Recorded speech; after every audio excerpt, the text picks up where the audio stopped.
Time now for First Alert Weather with meteorologist Rob Nucatola.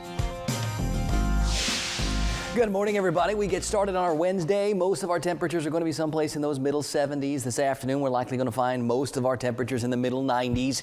If we can get some showers, that will slow down or knock down some of those temperatures. And as we move through, I think the next couple of days, we're not really going to find very much difference. So we're stuck in this weather pattern, and it looks like it's going to stick around, I think, all the way into the upcoming weekend. And that means mornings that start in the mid 70s and afternoons that get to the mid 90s. And all the while, we're looking for some showers.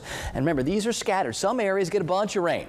Other spots don't see a single drop. The areas that are lucky enough to get some of that rain, in addition to having to deal with the rain, you get some of the cooling properties that comes with it.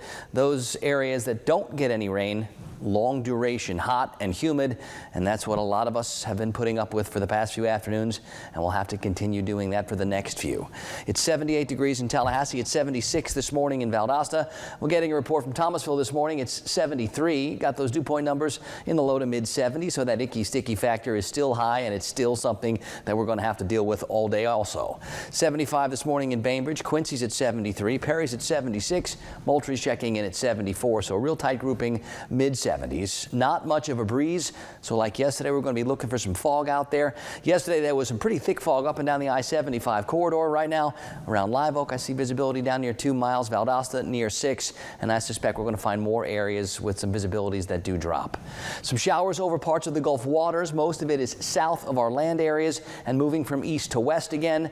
Futurecast will try to find some showers in spots, and I do think we can get some. We had some yesterday, some decent ones in a couple of locations, and I think it'll be the same setup again today. Some spots lucky enough to get some, other spots don't.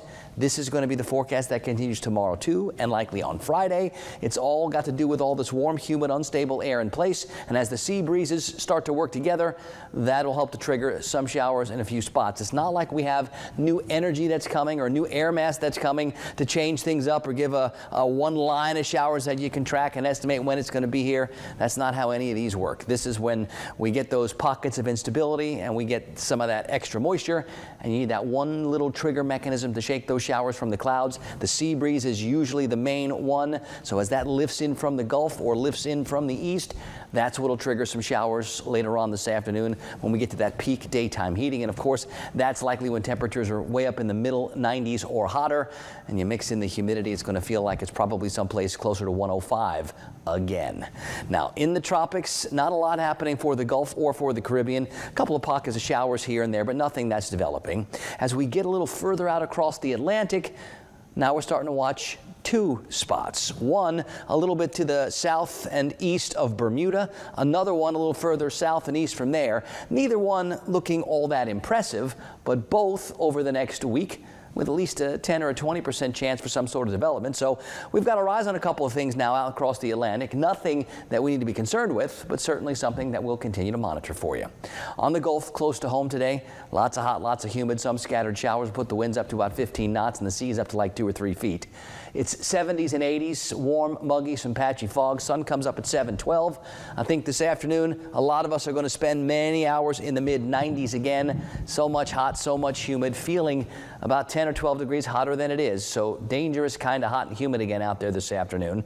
More muggy tonight with the partly cloudy skies. And here we go. That extended forecast for at least the next 3 or 4 days.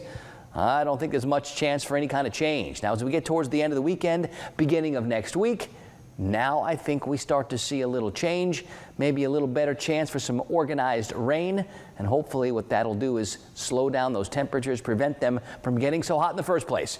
But that's probably not until Monday or Tuesday at the earliest. So for these next 3 or 4 or 5 days, we got a whole lot more of the same coming.